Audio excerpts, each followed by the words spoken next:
Welcome to my YouTube channel. আমার YouTube চ্যানেলে আপনাকে স্বাগতম। চ্যানেলে যদি নতুন হয়ে থাকেন চ্যানেলটি সাবস্ক্রাইব করে দেবেন, পাশে থাকার বেল আইকনে ক্লিক করে দেবেন। এই চ্যানেলে বিভিন্ন স্বনামধন্য পত্র পত্রিকা প্রকৃত খবর দর্শক বন্ধুতে উপস্থাপন করা আমাদের উদ্দেশ্য। প্রকৃত খবরের সত্যতা যাচাই করা বা অন্য কোনো দায়বদ্ধতা আমাদের এই চ্যানেলে নেই। চলুন দেখানো যাক সত্যবাসন পত্রিকায় প্রকাশিত বিশেষ শিরোনাম।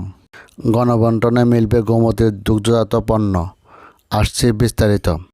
রাজ্য সরকার চাইলে গণবন্টন ব্যবস্থাকে কোথায় নিয়ে যাওয়া সম্ভব তা আরেকবার হাতে নাতে করে দেখালো রাজ্য বিজেপি সরকার।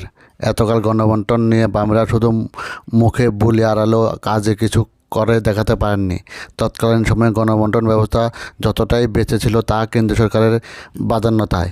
আর রাজ্য সরকার চাইলে কী করতে পারে তা একাধিকবার নজরে স্থাপিত হয়েছে বিগত বাম সরকারের সময়কালে।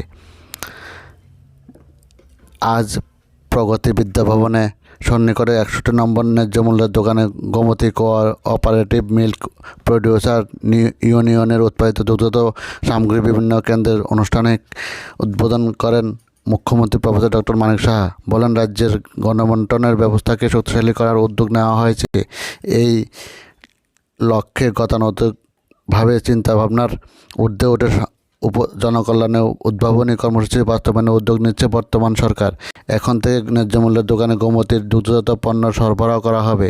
উল্লেখ্য, প্রাথমিক পর্যায়ে পাইলট প্রজেক্ট হিসেবে গোমতীর কোঅপারেটিভ মিল্ক প্রডিউসার ইউনিয়নের উৎপাদিত আইসক্রিম, দই, ঘি ও পনির ন্যায্য মূল্যের দোকানের মাধ্যমে বিক্রয় করা হবে। অনুষ্ঠানে মুখ্যমন্ত্রী বলেন, রাজ্যের মানুষের সার্বিক কল্যাণে কাজ করছে রাজ্য সরকার। প্রধানমন্ত্রী নরেন্দ্র মোদীর মার্গদর্শনে রাজ্য সরকার বিভিন্ন জনকল্যাণমুখী প্রকল্প রূপায়ণ করছে। প্রধানমন্ত্রী দেশের গণবন্টন ব্যবস্থাকে শক্তিশালী করার উপর গুরুত্ব আরোপ করেছেন। এই লক্ষ্যে রাজ্য সরকার রাজ্যের গণবন্টন ব্যবস্থাকে আরও শক্তিশালী করতে বিভিন্ন পদক্ষেপ নিয়ে সরকারের লক্ষ্য মানুষের সার্বিক কল্যাণ। রাজ্যের প্রতিটি নাগরিক স্বাস্থ্য বিমা পরিবারের আওতায় আনার লক্ষ্যে আয়ুষ্মান ভারত, প্রধানমন্ত্রী জন আরোগ্য যোজনার মতো রাজ্যেও মুখ্যমন্ত্রী জন আরোগ্য যোজনা চালু করা হয়েছে। এতে রাজ্যের 4,15,000 সুবিধাভোগী উপকৃত হবেন। তিনি বলেন, প্রধানমন্ত্রী উত্তর পূর্বাঞ্চলের রাজ্যগুলির উন্নয়নে বিশেষ অগ্রাধিকার দিয়েছেন। এই অঞ্চলের বিকাশে অ্যাক্ট ইস্ট পলিসি চালু করা হয়েছে। এতে ত্রিপুরা সহ উত্তর পূর্বাঞ্চলের রাজ্যগুলি লাভবান হচ্ছে। মুখ্যমন্ত্রী বলেন, সরকারের লক্ষ্য সবাইকে নিয়ে একসাথে চলা। সকলের সম্মিলিত প্রচেষ্টাতেই এক ত্রিপুরা শ্রেষ্ঠ ত্রিপুরা গড়ে তোলা সম্ভব হবে। অনুষ্ঠানে খাদ্যমন্ত্রী সুশান্ত চৌধুরী বলেন, বর্তমান রাজ্য সরকার সব অংশের মানুষের কল্যাণে কাজ করছে।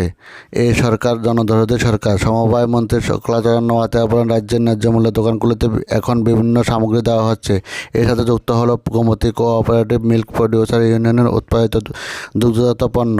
অনুষ্ঠানে স্বাগত বক্তব্য রাখেন গোমতী কোঅপারেটিভ মিল্ক প্রডিউসার ইউনিয়নের চেয়ারম্যান রতন ঘোষ।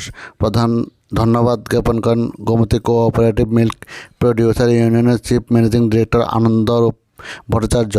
উপস্থিত ছিলেন পশ্চিম ত্রিপুরা জেলা পরিষদের ভারপ্রাপ্ত সভাধিপতি হরি দুলাল আচার্য, আগরতলা পৌর নিগমের মেয়র দীপক মজুমদার, প্রাণী সম্পদ বিকাশ দপ্তরের প্রধান সচিব BS মিশ্র, খাদ্য দপ্তরের বিশেষ সচিব রাভেল হেমেন্দ্র কুমার প্রমুখ। Jai Hind. Thanks for watching.